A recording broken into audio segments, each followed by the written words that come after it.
Seafarers are all persons, apart from the master, who are employed, engaged, or working on board a ship and who do not exclusively work on board while the ship is in port.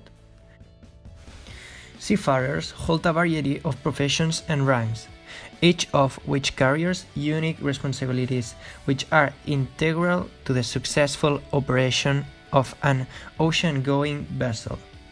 A ship's crew can generally be divided into four main categories: the deck department, the engineering department, the stewards department, and others. Seafarers have become one of the most mistreated laboral sectors in the world. Not only their rights as workers are often violated, but also their rights as human beings.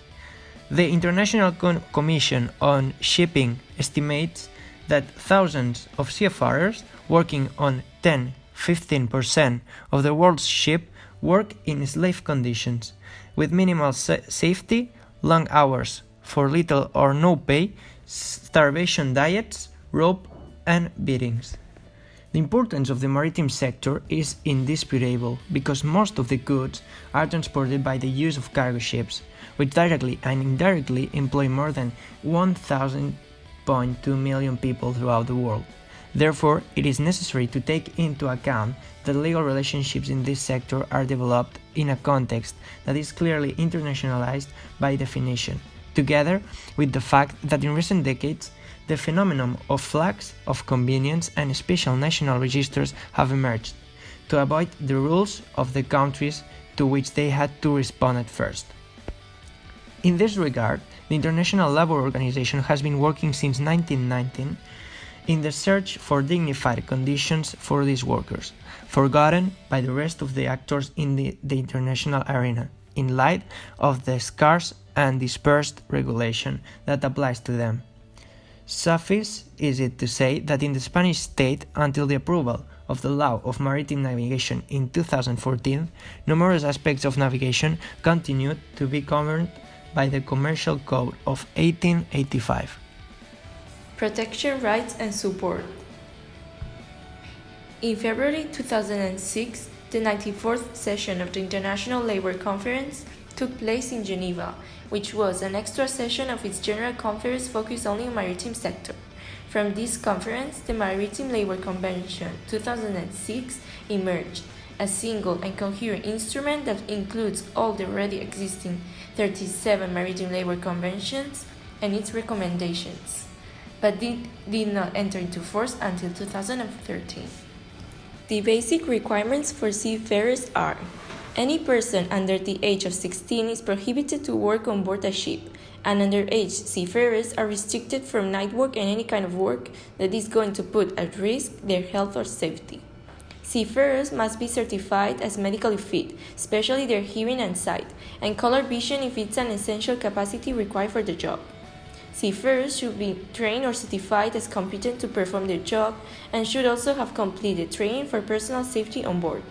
During the recruitment process, they also should be informed of their rights and duties under the employment agreements.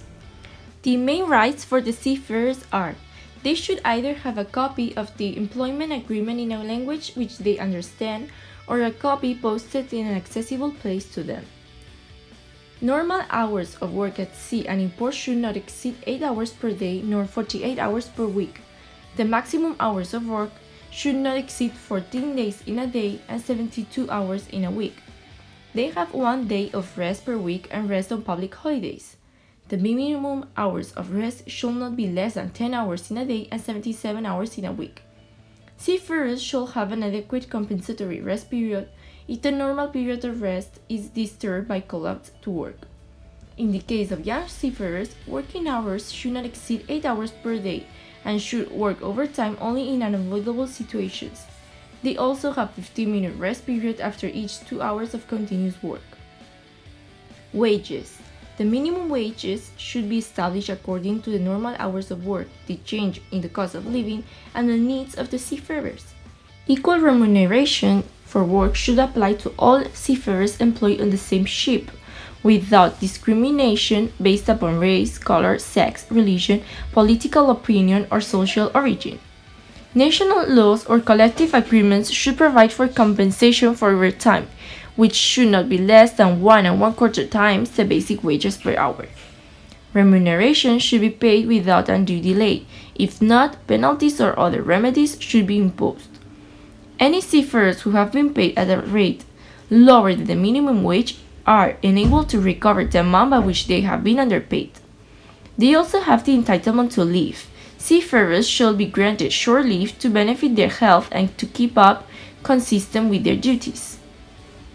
They also have the right to visit a qualified doctor, have access to medicines and medical equipment for their treatment, health promotion and health education programs, also have access to welfare facilities in ports such as hotels or sports, etc.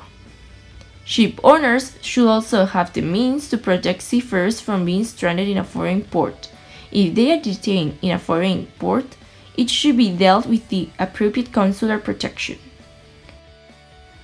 Repatriation. Seafarers have the right to go back to their homeland at no cost in the following cases: if the employment agreement expires while they are abroad, in case of illness or other medical conditions that don't allow them to continue carrying out their duties, if the ship owner is no longer the employer due to insolvency, sale of ship, or change of ship's registration, shipwreck, or if the ship is in a war zone to which the seafarer is not consented to go. Offshore seafarers' life conditions. Facilities. Crews rely on books for their recreation, education, and self-help needs. Decent accommodation with proper ventilation, lighting and heating, hospital accommodation, and recreational facilities such as smoking room, television, radio, films, library, access to ship-to-shore telephone communications, email, and internet facilities, if available with responsible charges for their use. Their accommodation in these facilities should be located far from noisy machinery and engine rooms. Difficulties. Seafarer's life is said to be tough because, apart from it being a very physical demanding job, it requires a huge psychical dedication. That is due to the fact that you have an unsettled job for which you can't see your family, friends, and relatives during the whole time the voyage lasts. Increasing paperwork, advanced training guidelines, new codes, and rigorous safety and environmental laws have made the lives of seafarers extremely hectic on board ships. Moreover, many seafarers have also stated poor management of manpower on board ships as a reason for increasing workload. Needless to say, the already hectic life on ships is becoming even more hectic every year. This could be since the demand of products is increasing every time more and more because of the rise of capitalism and consumerism. With the financial crisis looming over the industry, shipping companies are utilizing every technique possible to cut back expenses and overhead costs. In an attempt to do so, the number of crew members on ships is being reduced to compensate the necessary expenses. As a result, mariners are experiencing substantial increase of workload, without any increase in remuneration. This trend has been seen almost across all shipping companies around the world. Scale politics. Following a Wallerstein model that divides the world in areas horizontally, we can also think of the world in vertical division scales.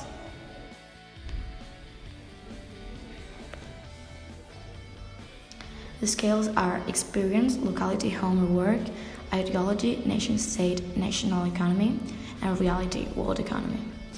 If we had to think about this according to the seafarer situation, we would say that the experience, which is defined as the more specific cases, is interpreted with the real life and conditions of the seafarers. Ideology could be the rights and laws of seafarers and how their life should actually be like, which is very different from the reality, in this case the experience. And the final one is reality, which we decided to define as the impact these underpaid jobs have in the global economy, how the fact that seafarers work in bad conditions affects the whole world.